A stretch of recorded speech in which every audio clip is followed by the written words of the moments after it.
Hello everyone, welcome to my channel. হঠাৎ করে আবারও আসলাম এবং এই আসার উদ্দেশ্যটা হচ্ছে যে আজকে ভাবলাম যে একটু সময় আছে, আলু নিয়ে একটা ভিডিও বানায় ফেলি। রিসেন্টলি আলুর কিছু এক্সপোর্টে আমি জয়েন হয়েছি। আপনারা সবাই জানেন, এর আগে আমি আলু নিয়ে কখনো তেমন কোনো ভিডিও বানাই নাই, বা আলু সম্বন্ধে আমার এখনো পর্যন্ত আলু এক্সপোর্ট সম্বন্ধে আমার ধারণা নাই। নলেজ একেবারে বলতে পারেন 5 থেকে 10%, একেবারে 90% ধারণা আমার নাই। বাট রিসেন্টলি আমি কিছু আলু এক্সপোর্ট কোম্পানির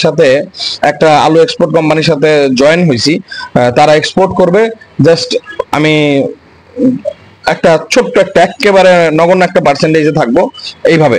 এবং জয়েন হওয়ার কারণ হচ্ছে আমি জাস্ট দেখতে চাচ্ছিলাম যে আলু ডকুমেন্টারিজ গুলো কিভাবে করে, বা আলু এক্সপোর্টের কিভাবে রুলস রেগুলেশন, যাতে পরবর্তীতে আমি করতে পারি আমার আলুর পার্টি থাকলে। সো এটা এই আর কি। আর আলুর ব্যাপারে আমি কিছু রিসার্চ করলাম, যা দেখলাম যেটা পাইলাম যে বাংলাদেশ থেকে মোটামুটি লাস্ট 2023-এ $7.38 মিলিয়ন আলু এক্সপোর্ট হয়েছে। এবং মোটামুটি 20-21 সালে যেটা এক্সপোর্ট হয়েছে আলু 34,000 টন এক্সপোর্ট হয়েছে 22-23 অর্থ বছরে।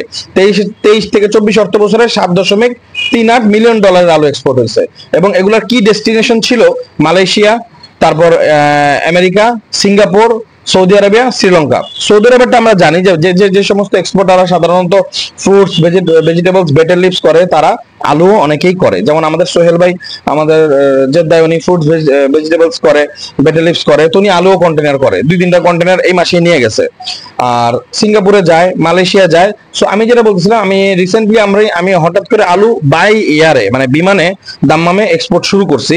এবং শুরু করছি বলতে আমাদের দাম্মামে আলুর অর্ডার বেশি না, একেবারে অল্প, প্রত্যেক শিপমেন্টে 300 থেকে 400 কেজি করে। তো এবং যেটা আমি মালয়েশিয়ার যেটা বললাম যে আমি একটা কোম্পানিতে জয়েন হয়েছি, সেটা আমি বলতেছি। জয়েন হয়েছি মানে কি, সেখানে আমি পার্টনারশিপে গেছি একটা ছোট্ট একটা পার্সেন্টেজে। তো মেইনলি হতেছে যেটা আমরা কিভাবে এখন দাম্মামে আলু এক্সপোর্ট করতেছি, সেটা প্রথমত আলুর যখন অর্ডার আসে, আমরা প্রথমত এখানে যেহেতু অল্প পরিসরের আলু হচ্ছে, অল্প পরিসরে হওয়ার কারণে আমি বগুড়া বা কি ডেস্টিনেশন বা রুট লেভেল থেকে আলু আনতে পারতেছি না। কারণ বা আলু যেদিন আমার শিপমেন্ট যেদিন থাকে, তার আগের দিন বা সেদিন রাত্রে আমি ইসে যাই, কি বলে ওটারে,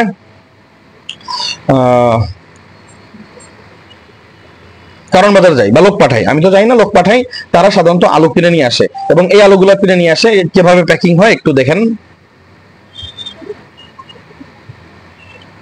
আলুগুলো মনে করেন 300 থেকে 400 কেজি নিয়ে আসা হয়, আমার গোডাউনে রাখা হয় বা গোডাউনের বাইরে রাখা হয়, খোলা জায়গায় রাখার পরে সাধারণত আমি কি করি, যেগুলা এক একটা নেটের ব্যাগে আমরা 10 কেজির বাস্কেটে ঢুকবে, বা 5 কেজি করে এক একটা নেটের ব্যাগে আপনি দেখবেন 5 কেজি করে আলু আছে। এই 5 কেজি বাস্কেটের মধ্যে দুইটা 5 কেজি মধ্যে 10 কেজির বাস্কেটে ঢুকে যাবে আলু। এই যে আলু এক একটা রেট পড়ছিল কত মনে হয়, একটা রেট, যাই হোক, রেট যেমনই পড়ছিল। সো এই দেখেন ওজন দিচ্ছি 5 কেজি, নেটের ব্যাগ সহ ওজন দেওয়া হচ্ছে। এখানে 5 কেজি, আর একটা 5 কেজি নেওয়া হবে, নিয়ে সাধারণত একটা 10 কেজির বাস্কেটে ভরে দেওয়া হবে। রাব্বি কাজ করতেছে, আমাদের প্যাকিং স্টাফ। এই আলুগুলো সাধারণত মিডিয়াম সাইজের, একেবারে ছোট না, ছোট মিডিয়াম সাইজের আলু, নতুন আলু। বাট নতুন আলু তো এখন নাই, একটু সময় হয়ে গেছে। তো এই আলুগুলো দাম্মামে যাচ্ছে এবং বিমানের মাধ্যমে যাচ্ছে। তো এই আলুগুলো ওখানে রমজান মাসের কারণে চাহিদা, এই যে দেখেন পরে আছে অনেকগুলা। তো নর্মালি এখানে 300 কেজির মতো হবে অর্ডার। তো 300 কেজি আলু এখানে চলে যাবে। তো এই আলুগুলা 300 কেজি আলু চলে যাবে। এগুলো প্যাকিং হচ্ছে, বাছাই হচ্ছে। পর্যন্ত 300 কেজি প্যাকিং করার জন্য মাস্ট আমাকে অন্তত 310 কেজি বা 15 কেজি আনতে হবে। 310 বা 15 কেজি আনলে হবে কি, 10-15 কেজি বাস পড়বে। কারণ আপনার একেবারে অ্যাকুরেট যেই মালটা আনবেন, সেই মালটা কিন্তু আপনি প্যাকিং কখনোই করতে পারবেন না। কিছু মাল খারাপ বের হবে, যেহেতু এক্সপোর্ট কোয়ালিটি করে আমাদের মাল দিতে হবে। এই ক্ষেত্রে আমাকে কিছুটা কোয়ালিটি করার জন্য কিছু মাল খারাপ যাবেই। ধরেন আপনার একটা আপনি একসাথে 20 কেজি নিয়ে বসছেন, ওখান থেকে 1 কেজি খারাপ যেতে পারে, বা আধা কেজি খারাপ যেতে পারে, বা 200 গ্রাম খারাপ যেতে পারে।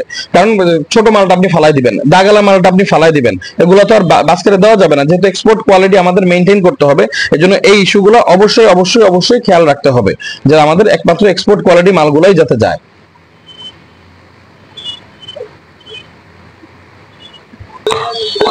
সেই আর কি।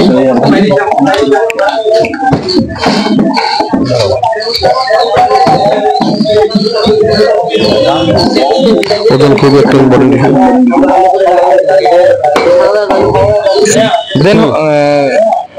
দেন হচ্ছে এই যে দেখেন, এখানে হইতেছে আমি যেই আলু মালয়েশিয়াতে সবচেয়ে বড় 4টা কোম্পানিকে বাংলাদেশ থেকে যারা আলু দিচ্ছে, সেই কোম্পানিদের সাথে আমি ছোট্ট একটা অ্যামাউন্টে আমরা এমন না, কোনো টাকা দিয়ে না, জাস্ট আমি তাদের সাথে জয়েন হয়েছি ছোট্ট একটা পার্টনারশিপে। এই যে এখানে বাংলাদেশে আমাদের আলু ফলন হচ্ছে, আলু একেবারে ক্ষেত থেকে ফলন হচ্ছে। এবং সাধারণত আপনি যদি দেখেন, তবে এই যে আমাদের আলুগুলা, এগুলা ফলন হওয়ার পরে এগুলো এখান থেকে ক্ষেত থেকে বের করে রাখা হয়। দেন হচ্ছে আমরা সাধারণত বের করে রেখে এই যে ক্ষেতের একেবারে এক একটা আলু একেবারে রুট লেভেলের ক্ষেত থেকে এগুলো সমস্ত আলু মালয়েশিয়া যে কন্টেনার লোড হচ্ছে, অলরেডি মনে হয় 13টা কন্টেনার চলে গেছে, প্রায় 50 থেকে 60টা কন্টেনারের টার্গেট একটা আছে, এই যে কন্টেনার বোঝাই করা হচ্ছে। সো এইটার সিস্টেমটা হচ্ছে মালয়েশিয়ার 4টা টপ এক্সপোর্টারদের সাথে আমাদের ডিল হয়েছে, ওই কোম্পানির ডিল হয়েছে যাদের সাথে আমি অ্যাড হয়েছি। তো ওই কোম্পানির ডিল হয়েছে বাংলাদেশ থেকে অলমোস্ট বিপুল পরিমাণে আলু এক্সপোর্ট হবে। সো এই আলু এক্সপোর্ট হবে, তো এইভাবে আমরা মোটামুটি ডিল করে আলু নিয়ে আগাচ্ছি। এবং আলু নিয়ে আমি পরিপূর্ণ ডকুমেন্টস গুলো আমি চেক করবো কিভাবে কি করে, তারপর ইনশাআল্লাহ আলু নিয়ে বিস্তারিত ভিডিওগুলো দেওয়া শুরু করবো once I got the proper ideas on potato export. Actually পুরোপুরি না জেনে আমি আসলে কোনো কথা বলতে পারছি না, জাস্ট আমি রিসেন্ট একটা আপডেট শেয়ার করলাম যেটা আলু নিয়ে, যেটা আমি কাজ করতেছি টুকটাক, যদি আমি ফিল্ডে নাই, জাস্ট আমি দেখে যাচ্ছি কিভাবে কিভাবে কাজ করে। আর আমি যেটা বাই ইয়ারে পাঠাচ্ছি সেটার ভিডিওতে আমি দিলাম, এভাবে বাই ইয়ারে যাচ্ছে, ও মাল ছাড়া নিতেছে, পেমেন্ট করতেছে, এভাবে আমরা দিচ্ছি আলু। সো ম্যাসিভ কোয়ান্টিটি হলে অবশ্যই রুট লেভেল থেকে নিতে হবে, বা অল্প হলে কারণ বাজার থেকে নিতে হচ্ছে। এবং বাংলাদেশ আমি কিছু ডিটেলস বের করলাম, যেটা যে বর্তমানে আলুর ব্যাপারে যে বিপুল পরিমাণে আলু বাংলাদেশ থেকে যাচ্ছে। এর মধ্যে আমাদের ব্যাংকেরই একটা আছে জহির আঙ্কেল, উনি 2023 অর্থ বছরে আলু এক্সপোর্ট করার লাইনে সিআইপি হয়েছিল, তার মানে কমার্শিয়াল ইম্পর্টেন্ট পার্সনের ব্যাচ পাইছে উনি, এবং পাইছেন, এবং উনি একজন সিআইপি কার্ড প্রাপ্ত, এবং উনি অনলি মালয়েশিয়াতে আলু এক্সপোর্ট করেই সিআইপি হয়েছে। তো CIP is not a small deal, CIP অনেক বড় একটা জিনিস, কমার্শিয়াল ইম্পর্টেন্ট পার্সন হওয়া।